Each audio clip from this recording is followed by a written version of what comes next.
Jungle.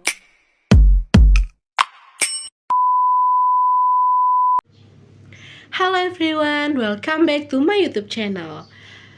My name is Kalista Azhara NPM 2341108. This time I will discuss about customer and marketing. Di sini saya akan menjelaskan apa itu customer atau bagaimana caranya memahami pelanggan. Definisi pelanggan adalah individu atau organisasi yang membeli atau menggunakan produk dan layanan kita. Pelanggan adalah inti dari setiap bisnis. Jadi, ada beberapa jenis-jenis pelanggan. Yang pertama, pelanggan internal. Pelanggan internal adalah orang atau departemen di dalam organisasi yang menggunakan produk atau layanan dari departemen lain. Selanjutnya ada pelanggan eksternal. Pelanggan eksternal adalah individu atau organisasi di luar perusahaan yang membeli produk atau layanan. Nah, selanjutnya saya akan menjelaskan seberapa pentingnya memahami pelanggan. Yang pertama, membangun produk dan layanan yang relevan dengan kebutuhan mereka. Yang kedua, meningkatkan kepuasan dan loyalitas pelanggan. Yang ketiga, mendorong pembelian berulang dan rekomendasi. Yang terakhir adalah meningkatkan profitabilitas bisnis. Selanjutnya, menganalisis kebutuhan dan keinginan pelanggan. Yang pertama ada riset pasar. Riset pasar adalah bagaimana cara mengumpulkan data tentang preferensi, perilaku, dan kebutuhan pelanggan. Selanjutnya ada survei pelanggan. Bagaimana cara untuk mendapatkan umpan balik langsung dari pelanggan. Selanjutnya ada analisis data penjualan. Analisis data penjualan adalah cara untuk memahami produk atau layanan mana yang paling diminati. Selanjutnya adalah interaksi langsung. Interaksi langsung ini adalah bagaimana caranya berbicara dan mendengarkan pelanggan. Selanjutnya yang terakhir adalah personas pelanggan. Personas pelanggan adalah bagaimana caranya membuat representasi fiktif dari berbagai segmen pelanggan target. Selanjutnya, nilai pelanggan atau customer value.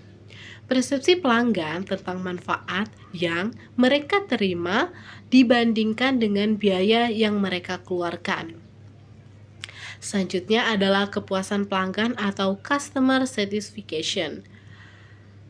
Kepuasan pelanggan adalah tingkat sejauh mana produk atau layanan memenuhi atau melampaui ekspektasi pelanggan.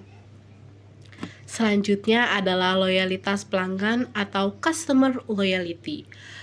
Loyalitas pelanggan adalah kecenderungan pelanggan untuk terus membeli dari bisnis Anda dan merekomendasikannya kepada orang lain. Yang selanjutnya adalah konsep dasar pemasaran atau marketing. Sebenarnya apa sih marketing itu? Jadi marketing adalah proses mengidentifikasi, menciptakan, mengkomunikasikan, dan menyampaikan nilai kepada pelanggan serta mengelola hubungan pelanggan dengan cara yang menguntungkan organisasi dan pemangku kepentingan. Tujuan dari marketing sendiri adalah untuk menarik pelanggan baru, mempertahankan pelanggan yang sudah ada, meningkatkan pangsa pasar, dan membangun merek yang kuat. Selanjutnya dan yang terakhir adalah meningkatkan profitabilitas. Di sini juga saya akan menjelaskan elemen-elemen utama pemasaran atau marketing mix or 4P. Jadi apa sih 4P itu? 4P adalah produk, harga, tempat, atau promosi. Jadi produk atau produk adalah barang atau jasa yang ditawarkan kepada pelanggan meliputi fitur, kualitas, desain, merek, kemasan, dan layanan purna jual. Selanjutnya adalah harga atau price. Harga adalah jumlah uang yang disediakan atau dibayar pelanggan untuk mendapatkan produk atau layanan yang dia inginkan, meliputi strategi penempatan harga, diskon, dan persyaratan pembayaran. Selanjutnya ada tempat, place atau distribution.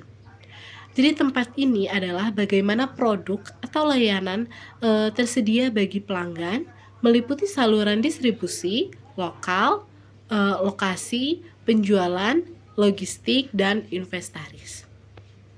Selanjutnya ada juga promosi atau promotion.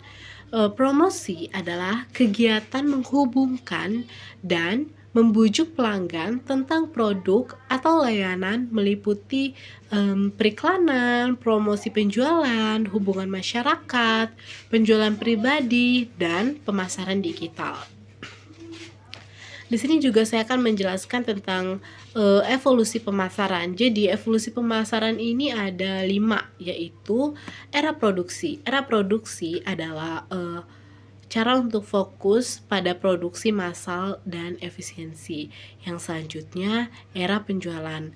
Era penjualan ini lebih fokus pada penjualan dan promosi agresif. Selanjutnya ada era pemasaran. Nah, era pemasaran ini lebih berfokus pada pemahaman dan pemenuhan kebutuhan pelanggan. Selanjutnya ada era pemasaran hubungan atau relationship marketing. Jadi era pemasaran hubungan ini lebih berfokus kepada pembangunan hubungan jangka panjang dengan pelanggan. Yang selanjutnya dan yang terakhir adalah era pemasaran digital. Era pemasaran digital ini lebih memanfaatkan teknologi internet dan media sosial. Yang selanjutnya adalah hubungan antara pelanggan dan pemasaran. Pemasaran berpusat pada pelanggan atau customer-centric marketing. Jadi, pemasaran berpusat pada pelanggan ini adalah filosofi pemasaran yang merupakan kebutuhan dan keinginan pelanggan sebagai prioritas utama dalam sebuah aspek bisnis. Selanjutnya ada segmentasi pasar, penargetan, dan pemposisian atau STP. Jadi STP adalah segmentasi pasar atau segmentation. Segmentasi pasar adalah bagaimana caranya pasar yang luas menjadi kelompok-kelompok pelanggan yang lebih kecil dengan karakteristik dan kebutuhan yang serupa. Selanjutnya adalah penargetan atau targeting. Jadi targeting ini adalah bagaimana caranya memilih satu atau lebih segmen pasar yang paling menarik untuk dilayani. Selanjutnya adalah pemposisian atau positioning. Jadi, pemposisian ini adalah caranya menciptakan citra dan penawaran yang jelas dan berbeda di benak pelanggan target dibandingkan dengan pesaing. Selanjutnya adalah manajemen hubungan pelanggan atau Customer Relationship Management atau CRM.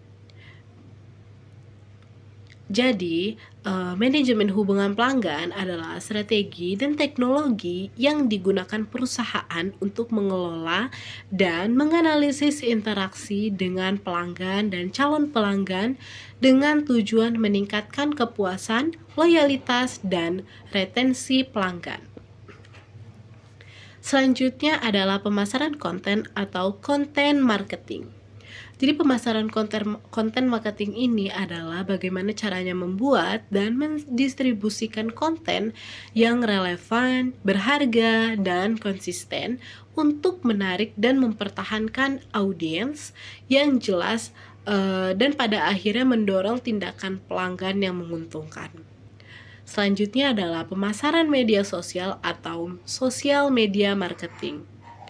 Jadi, pemasaran media sosial ini adalah bagaimana caranya untuk menggunakan platform media sosial untuk berinteraksi dengan pelanggan, membangun merek, dan mempromosikan produk dan layanan. Selanjutnya dan yang terakhir adalah personalisasi Pemasaran. Jadi, personalisasi pemasaran ini adalah bagaimana caranya menyampaikan pesan dan menawarkan eh, eh, menyampaikan pesan dan penawaran yang emang disesuaikan dengan kebutuhan dan preferensi individu pelanggan. Jadi kesimpulan yang dapat kita ambil dari materi yang sudah dijelaskan sekarang adalah memahami pelanggan adalah fondasi dari pemasaran yang efektif. Pemasaran yang sukses berfokus pada penciptaan nilai bagi pelanggan dan membangun hubungan yang kuat dan saling menguntungkan. Dengan memahami kebutuhan dan keinginan pelanggan, perusahaan dapat mengembangkan produk dan layanan yang tepat, menetapkan harga yang sesuai, mendistribusikannya secara efektif, dan mengkomunikasikannya dengan cara yang menarik. Di era digital ini, interaksi dan personalisasi dengan pelanggan menjadi semakin penting dalam membangun loyalitas dan mencapai tujuan pemasaran. Selanjutnya adalah materi ini eh, adalah ringkasan dasar setiap topik di atas dapat dieksplorasikan lebih dalam. Jika Anda memiliki pertanyaan spesifik atau ingin fokus pada era tertentu, jangan ragu untuk bertanya ya. Sekian yang dapat saya sampaikan, kurang lebihnya saya mohon maaf, and thank you. See you, goodbye.